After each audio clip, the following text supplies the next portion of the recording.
SK 003 KBP 1 2023 tentang penetapan pengurus Kampung Pasundan periode 2023 sampai 2028. Kepala Desa Sayati, Nandar Kusnandar Eshut, mengukuhkan pengurus Kampung Batik Pasundan periode 2023-2028 bertempat di Aula Desa Sayati, Kecamatan Margahayu, Kabupaten Bandung, hari Jumat 13 Januari 2023 ini.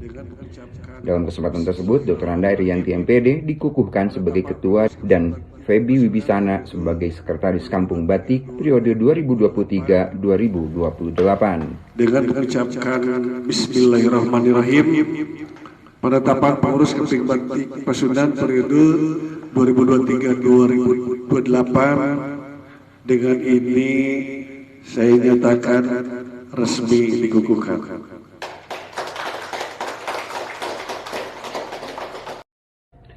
Pengukuhan disaksikan langsung oleh Vice President TJSL PT Pupuk Kujang, Agung Gustiawan, para pengurus, dan tamu undangan lainnya.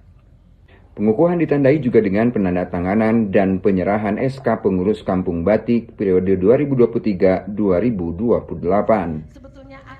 Usai pengukuhan, Kepala Desa Sayati, Nandar Kusnandar, menjelaskan adanya pengukuhan pengurus Kampung Batik tersebut diharapkan bisa membangkitkan potensi yang ada di Desa Sayati tersebut sehingga bisa dikenal di seluruh pelosok tanah air hingga mancanegara.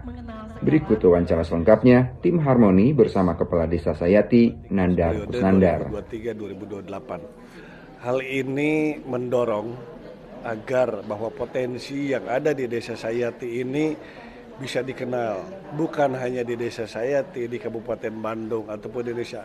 Saya ingin bahwa batik yang ada di Desa Sayati ini menjadi terobosan yang dikenal di kancah mancanegara, dan fungsinya nanti akan kita berikan edukasi kepada warga masyarakat betapa luhungnya, betapa luar biasanya ini batik aksara Sunda, sehingga tidak hanya saja menjadi pakaian yang dipakai oleh orang tua, tetapi ini bisa oleh siapapun. Dan tentunya ada nilai edukasi bahwa budaya Sunda ini harus betul-betul dipelihara dengan baik, karena ini adalah aset yang betul-betul harus kita jaga. Dan mudah-mudahan dengan adanya batik ini bisa mengangkat perekonomian yang ada di Desa Sayati, Kecamatan Margahayu, Kabupaten Bandung. Dengan potensi yang dimiliki Desa Sayati, mungkin masih ada kendala selama ini. Apa kendala-kendala yang memang dihadapi Pak Kadis?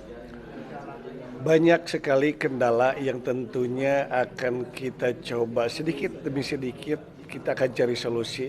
Karena di fase sekarang, apalagi fase pasca pandemi, di mana ekonomi ini harus bangkit kembali.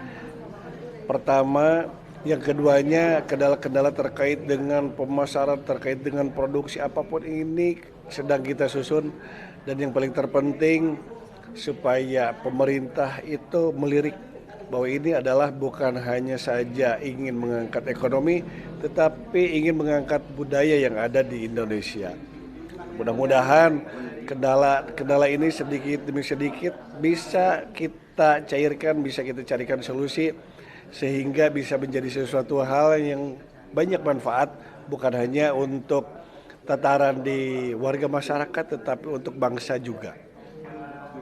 Memang ada catatan berapa banyak warga di sini yang memang sudah memiliki kemampuan untuk membatik, Pak? Jadi berawal dari zero from hero. Warga masyarakat yang tadinya tidak bisa kita edukasi, sehingga mereka belajar membatik. Kemudian mudah-mudahan kendala yang lainnya, yang paling pokok sebetulnya dari bahan baku. Mudah-mudahan kita pun sedang mencari lahan untuk menanam sendiri bahan baku tersebut, sehingga segala sesuatunya kita menjadi Desa Saya itu kampung batik yang dikenal oleh mancanegara. Saya sendiri selain tematik batik, apakah memang masih ada tematik lain? Di Desa Sayati ada beberapa yang sedang kita susun menjadi kampung tematik. Salah satunya ada Kalibaya. Kalibaya itu di mana seluruh RW, satu RW itu kita sosialisasikan dan warga masyarakat bersama-sama menanam pohon lidah buaya. Jadi Kalibaya itu kampung lidah buaya. Ya, warga masyarakat menanam, ada yang memproduksi, ada yang menjadi pakan cemilan, ada yang menjadi serbuk untuk bahan baku yang lain-lainnya. Dan ini saya nilai secara ekonomis ini cukup luar biasa menjanjikan. Apalagi lidah buaya ini selain untuk kepentingan makanan, ini juga ada untuk kepentingan kesehatan. Baik kesehatan kulit, kepala, dan masih banyak lagi produk-produk yang lain. Selain itu, kita juga sedang mempersiapkan namanya Kampung Santri.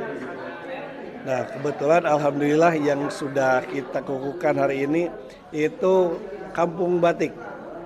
Kemudian nanti juga di sebelah sana ada yang namanya Kampung Bedas, di mana satu RW itu menjadi pilot project kawasan yang mudah-mudahan zero waste, di mana warga masyarakat sudah diberikan edukasi dari mulai pilah sampah, kemudian mengelola sendiri sampahnya, sehingga ini akan membantu pemerintah dalam rangka mengurangi sampah yang ada di Kabupaten Bandung. Pak Kades, untuk jumlah penduduk dan luas wilayah desa Sayati sendiri seperti apa, bisa dijelaskan? Kebetulan di Kecamatan Margahayu khususnya Desa Sayati kita memiliki 17 RW, 101 RT. Tentunya dengan kepadatan penduduk ini yang luar biasa, kita jumlah penduduknya 43.000. Kemudian luas wilayah ini hanya 148,5 hektar. Jadi bayangkan bahwa di Desa Sayati selain wilayahnya kecil, juga penduduknya sangat padat. Dan tentunya ini merupakan desa urban yang dimana dulunya banyak sekali pertanian, kemudian lahan pesawahan, kemudian banyak sekali lahan yang masih kosong. Sekarang sudah 90% semuanya dibangun perumahan maupun pendudukan yang lain. Nah, pendapatan asli desa di Desa Sayati, jadi dari mulai pas begitu ada COVID, kita itu berhentikan. Sehingga kita sedang membuat inovasi, dan PAD sendiri itu kita ada inovasi yaitu kampung digital. Jadi di Desa Sayati itu kita punya fasilitas WiFi gratis di 22 titik yang tersebar di 17 RW. Nah, PAD yang kita dapatkan itu dari sana. Jadi warga masyarakat memasang yang namanya Internet Service Provider. Nama brandingnya Saya Ginet. Mudah-mudahan menjadi Saya Tigo Internasional. Sehingga masyarakat di era globalisasi sekarang, di era digital sekarang, mendapatkan internet yang murah tapi berkualitas. Dan PADS-nya kita dapatkan dari situ, dan mudah-mudahan warga masyarakat terus-menerus menggunakan fasilitas atau inovasi yang kita punya di bidang internet. Dengan dikukuhkannya pengurus Kampung Batik ini, Vice Presiden TJSL PT Pupuk Kujang, Agung Gustiawan berharap para pengurus bisa menjadi agen perubahan untuk mendorong kemajuan Desa Sayati. Pupuk Kujang berharap adanya suatu kelompok masyarakat atau sering disebut UMKM bisa menjadi agen perubahan di lingkungannya. Tentunya bisa mendorong kemajuan dari sisi ekonomi, lingkungan, dan juga kesejahteraan masyarakat. Selain di Desa Sayati ini, menurut Agung, program TJSL sendiri sudah dilakukan di beberapa titik di kota lainnya. Tentunya Pupuk Kujang ini untuk program TJSL sudah banyak sekali, terutama di Kabupaten Karawang.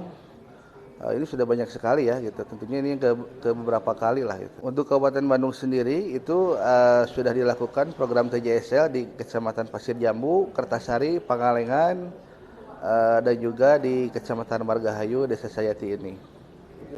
Pihaknya juga akan berkolaborasi dengan perguruan tinggi untuk membuat perencanaan sehingga Desa Sayati bisa menjadi program strategis Kampung Batik Pasundan yang dikenal hingga mancanegara. Kami melakukan identifikasi dengan berkolaborasi dengan perguruan tinggi, kemudian juga dibuat perencanaan hingga ini menjadi sebuah rencana strategis untuk Kampung Batik Pasundan.